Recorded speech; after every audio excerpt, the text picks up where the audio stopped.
नमस्कार मित्रों, आज हम बाइबल के मत्ती अध्याय 13 से एक पवित्र संदेश सुनने जा रहे हैं। यह अध्याय बहुत विशेष है क्योंकि इसमें यीशु मसीह ने कई सुंदर दृष्टांतों, कहानियों के माध्यम से परमेश्वर के राज्य के रहस्य बताए। यीशु ने सिखाया कि ईश्वर का राज्य संसार में धीरे धीरे बढ़ता है, लेकिन उसका प्रभाव गहरा और स्थायी होता है। आइए इस अध्याय के सभी दृष्टांतों को एक साथ समझें। बीज बोने वाले का दृष्टांत। यीशु समुद्र किनारे बैठे थे। भीड़ इतनी बढ़ गई कि उन्हें नाव में बैठकर शिक्षा देनी पड़ी। उन्होंने कहा, एक बीज बोने वाला बीज बोने निकला। कुछ बीज रास्ते पर गिरा, पक्षी आए और खा गए। कुछ पत्थरीली जमीन पर गिरा, वह जल्दी उगा, लेकिन सूरज निकलते ही जल गया क्योंकि उसकी जड़ गहरी नहीं थी। कुछ कांटों में गिरा, कांटों ने उसे दबा दिया। पर कुछ अच्छी मिट्टी पर गिरा और उसने बहुत फल दिया, कोई 100 गुना, कोई 60, कोई 30 गुना। फिर यीशु ने कहा, जिसके कान हैं वह सुन ले। अर्थ, बीज परमेश्वर का वचन है। अच्छी मिट्टी वे दिल हैं जो वचन को सुनकर अपनाते हैं। ऐसे लोग जीवन में सच्चे फल लाते हैं, प्रेम, दया और विश्वास। जंगली घास का दृष्टांत। यीशु ने कहा, एक व्यक्ति ने अपने खेत में अच्छा बीज बोया, लेकिन जब लोग सो रहे थे, एक शत्रु आया और गेहूं के बीच जंगली घास बो गया। जब पौधे उगे तो नौकरों ने पूछा, क्या हम घास उखाड़ दें? मालिक ने कहा, नहीं, दोनों को कटनी तक साथ बढ़ने दो।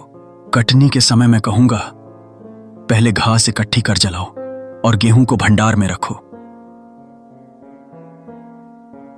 अर्थ, इस संसार में अच्छे और बुरे लोग साथ रहते हैं, पर न्याय का दिन आएगा जब परमेश्वर सबको अलग करेगा। राई के दाने का दृष्टांत। यीशु ने कहा, स्वर्ग का राज्य राई के दाने के समान है, जो सब बीजों में सबसे छोटा होता है, पर जब बढ़ता है तो पेड़ बन जाता है और पक्षी उसकी डालियों में बसेरा करते हैं। अर्थ, ईश्वर का राज्य छोटा आरंभ होता है, पर धीरे धीरे पूरी दुनिया में फैलता है। खमीर का दृष्टांत। स्वर्ग का राज्य उस स्त्री के समान है जिसने थोड़ा सा खमीर आटे में मिलाया और पूरा आटा फूल गया। अर्थ, जैसे खमीर आटे में अदृश्य रूप से काम करता है, वैसे ही परमेश्वर का वचन दिलों को बदल देता है। छिपा खजाना और अनमोल मोती। यीशु ने कहा, स्वर्ग का राज्य उस खजाने के समान है जो किसी खेत में छिपा था। एक व्यक्ति ने उसे पाया और खुशी से अपनी सारी संपत्ति बेचकर वह खेत खरीद लिया। फिर कहा, एक व्यापारी सुंदर मोतियों की खोज में था। जब उसे एक अनमोल मोती मिला तो उसने सब कुछ बेचकर वह मोती खरीद लिया। अर्थ, परमेश्वर का राज्य सबसे अनमोल खजाना है जिसे पाने के लिए सब कुछ त्याग देना योग्य है। जाल का दृष्टांत। यीशु ने कहा, स्वर्ग का राज्य उस जाल के समान है जो समुद्र में डाला गया और हर तरह की मछलियां पकड़ी। जब जाल भर गया तो मछुआरे अच्छी मछलियां चुनकर रख लेते हैं और खराब फेंक देते हैं। अर्थ, अंत समय में ऐसा ही होगा। धर्मी और अधर्मी अलग किए जाएंगे। धर्मी परमेश्वर के राज्य में प्रवेश करेंगे और बुरे लोग न्याय का सामना करेंगे। यीशु का निष्कर्ष। यीशु ने अपने चेलों से पूछा, क्या तुमने ये सब बातें समझी? उन्होंने कहा, हां प्रभु। यीशु ने कहा, हर वह व्यक्ति जो परमेश्वर के राज्य की शिक्षा समझता है, वह उस गृहस्वामी के समान है जो अपने खजाने से नई और पुरानी दोनों चीजें निकालता है।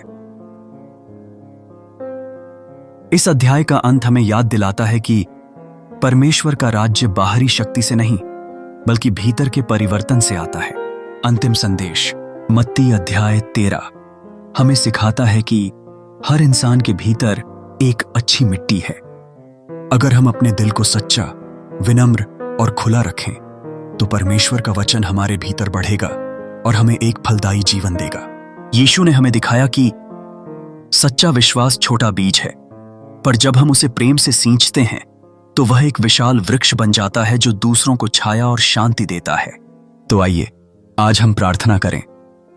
हे प्रभु, हमारे हृदय को तेरी वाणी की अच्छी मिट्टी बना दे, ताकि हम तेरे राज्य के योग्य फल लाएं।